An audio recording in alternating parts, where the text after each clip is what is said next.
Hello there, and welcome to Sweet Shot of Time, Book Club Edition. I'm your host, Steve Barnes, and I made a commitment to read 100 books in 2026, and I'm already realizing that I'm not going to be able to make that commitment, but I do still want to read 100 books. That's a goal I made for myself. Not a really lofty goal because I read every day, so I probably read between 25 to 50 books a year anyway, so not a gigantic goal, but still a nice round number, 100. And I'm going to talk about them here on the Sweet Shot of Time Book Club Edition episodes. These will be shorter episodes, as you can tell by looking at the timestamp of this episode. I'm guessing it's about, I'll guess it's going to be 16 minutes. That's my guess at this point. We'll see if I'm right or wrong. Why am I doing these episodes like this? So maybe one of these books will pique your interest and you'll read it, and there's the goal. Or maybe you have read this book in the past and you just wanted to hear a different perspective. So that's another reason you might be listening. Another goal of mine here. I'm thinking of maybe doing in the near future, or far future, I should say, chapter by chapter book discussions as a possibility. Like maybe picking one of these books and just going chapter by chapter and discussing it more in depth. I would do that with one of the books that I loved, of course, like Station 11 or Help Wanted by Adele Waldman. That was another book in this batch of books I read that's like a standout. Or this week's book is a standout. The Van Halen story, Runnin With The Devil. So doing chapter by chapter might be fun. If that's something you're interested in, hit me up. Video podcasts are always a possibility. I don't do them because they're harder to edit, but I have the it's a possibility. I can do it. The technology is right in front of me. I just have to comb my hair and hit record. But I need to know. So let me know. Feedback and suggestions welcome.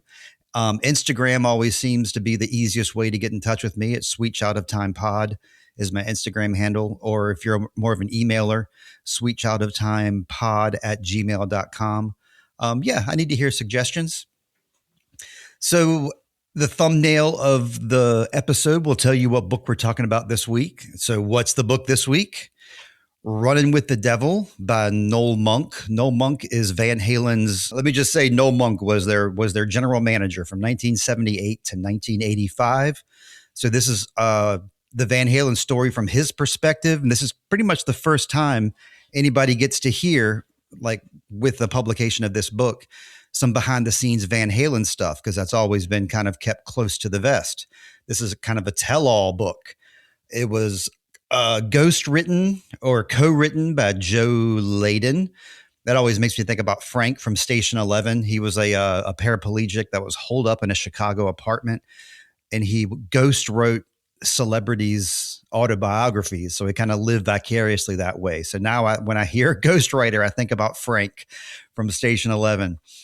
The tagline to this book, it's on the front cover here: a backstage pass to the wild times, loud rock, and the down and dirty truth behind the making of Van Halen. So hell yeah, let's get into this thing.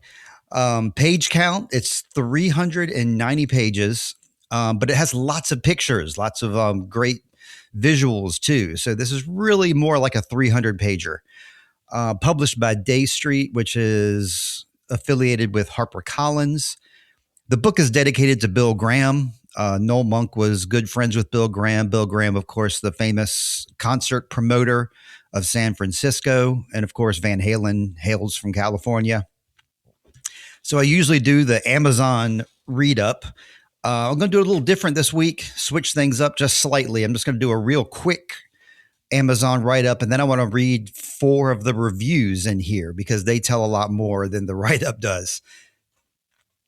So the write-up, Amazon says, the manager who shepherded Van Halen from obscurity to rock stardom goes behind the scenes to tell the complete, unadulterated story of David Lee Roth, Eddie Van Halen, and the legendary band that created rock music. The first review is from Library Journal here. It says, more than an insider's story about Van Halen, Monk also shares fascinating firsthand information about how the music industry operated at that time, an absolute must-read for Van Halen fans and fans of rock music memoirs. Rolling Stone says, too bad the title The Dirt was already taken because Noel Monk who went from being Van Halen's road manager to their business manager during the Diamond Dave prime, holds nothing back. Monk paints a convincing picture of a brilliant, substance-addled young band that wasn't built to last. Aw. Houston Press says, the Van Halen book you've been waiting for, brutally honest and at times shocking. Van Halen fans will be discussing and debating it with the same attention to detail as Eddie's finger-tapping work on Eruption. And they're right. This book was released in 2017, and people are still posting about it on Reddit to like this very day, to like yesterday. The last review I'll read is from New York Times. There's plenty of sex and drugs here, along with the absurdities of the hard rock life. So I came across this book. Of course, I'm a Van Halen fan. Well, not of course, but just the end. I'm a Van Halen fan. But I went on Reddit to ask Reddit, and I just went to the Reddit search bar and just said good rock and heavy metal biographies. And I found like some threads with some great recommendations in there. And this is the first one that I actually picked up to read, was the Van Halen, because it just piques my interest. And I've heard about this guy, Noel Monk, because he wrote a book about the Sex Pistols and being on the road with the Sex Pistols. I haven't read that book yet. I definitely plan to, but because of that book, this is the one that stood out to me. So that's why I chose to read this rock biography first in the year. So the basic plot, this book doesn't go into the studio. It does not go into any songwriting stuff, no proficiencies, none of that kind of stuff.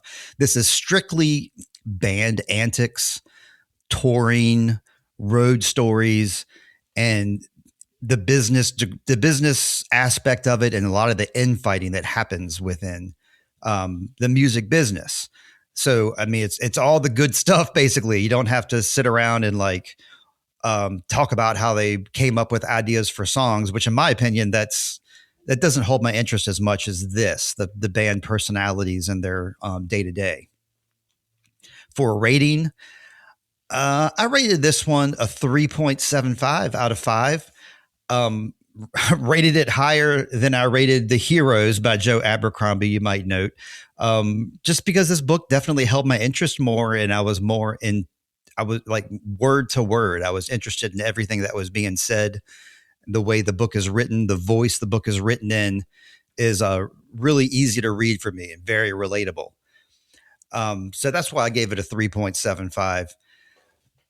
I wanted to go ahead and talk about, so you might want to fast forward a little bit if you want to read this book yourself, but I'm going to go through, I guess these might be considered spoilers, but just some things that I picked up on in the book that I think are interesting. And if you don't read the book, these are the kind of things that you need to know. Noel Monk is very dismissive of Sammy Hagar. In a really strong way. You can tell that Noel Monk doesn't like Alex Van Halen because he talks all kinds of trash about him, and I don't like Alex Van Halen anymore either. But when he would trash Alex Van Halen, he would do things like, but he was a good brother to Eddie. But, he was a reasonable voice or whatever. He'll say stuff like that. When it comes to Sammy Hagar, he's just like, Sammy Hagar is not Van Halen. That is not Van Halen. He's very dismissive, which I think kind of sucks because I don't mind Sammy Hagar as a Van Halen singer or as of himself. So, watch out for that if you're reading it, because he is very dismissive of the guy. A very funny story, in my opinion, in here is early on in their career, but Eddie Van Halen was maybe 20, 21, and he received a blowjob from a girl. The girl later told the management that she was pregnant, and Eddie believed her, even though he let it be known that he never had sex, but he believed her. So he made it to 20, 21 years old without really knowing how babies are made. So, but he could shred that guitar. The payola aspect was something that really stood out to me, because payola is a thing that they did in radio from its inception, from the 50s on up until at least the 90s or 2000s, where you could pay a radio station to play your music. And apparently Van Halen did this. They didn't have to do it in the beginning. Van Halen 1, Van Halen 2, with their earlier albums. But with Diver Down, they were not getting the sales that they wanted. And for whatever reason, they needed that gold record. So they paid all the radio stations across the land to play music off of it. And they openly, I mean, Noel openly admits it in this book, like how payola works. And, you know, that Van Halen participated in that. I didn't love reading about that, but it definitely was interesting. Michael Anthony, you get a lot of insight about this guy. And if you're like me, you walk away and Michael Anthony is your favorite member of Van Halen because, I mean, basically by default, because Alex Van Halen is, I should say this, Alex Van Halen cut Michael Anthony out of songwriting credits in 1984. So very early in their career in 84, Michael Anthony was not officially a band member of Van Halen. He was just a hired gun to play bass. And the votes, when it came down to band votes, there was 3 votes: Alex, Eddie, David Lee Roth. And that's a big reason why they got rid of David Lee Roth, because if you get rid of David Lee Roth, then you just have 2 votes in the band, Eddie and Alex. That's the route that they went. So they cut out Michael Anthony real early. But he still was like, had a great attitude. And according to this book, I should say, he still came through it with a good attitude and a good head on his shoulders and, you know, led a normal life. So, you know, kudos to him. They punched some holes in a long-standing theory that David Lee Roth has paternity insurance. It's a thing that I remember hearing about this in the 80s. It was something that me and my friends talked about. David Lee Roth, man, he has paternity insurance. So like which means that if a woman came to him and said, you know, I'm pregnant with your child, his insurance would negate that. So that was a rumor. Okay, that was false. So Noel Monk, like, you know, lays claim in this book, like that never existed. That type of insurance doesn't even exist. So, you know, lay that one to rest if you still believe that it's not true. And then the last interesting, I mean, there's a lot of interesting tidbits, so many, but the ones I just picked out 5 here. The last one was Eddie Van Halen played guitar on Beat It with Michael Jackson. And I mean, that's well known. I think he's also in the video of Beat It too. He never got paid for doing that song, for doing the guitar solo. It's not that he did it for free or he did it out of his own goodness of his own heart. It's just he never got paid. They never discussed payment.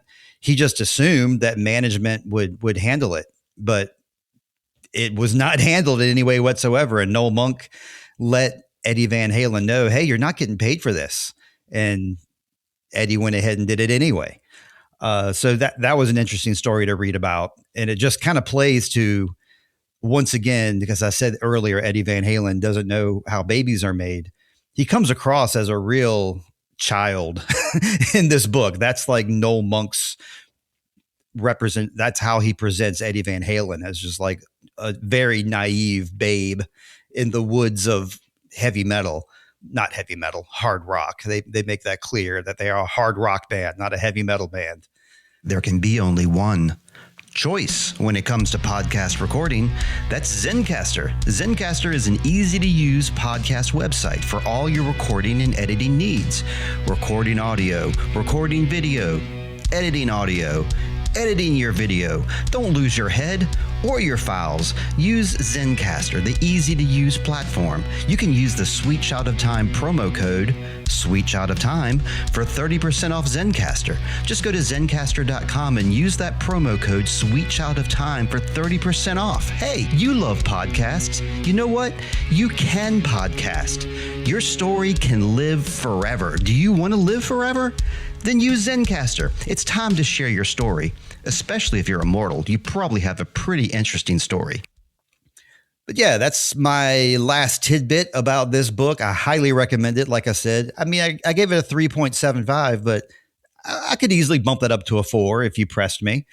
But yeah, check me out on Instagram if you need to, Sweet Child of Time Pod. If for any of those suggestions, if you like the idea of a video podcast, if you like the idea of doing chapter by chapter discussions, Sweet Child of Time Pod at gmail.com is the website.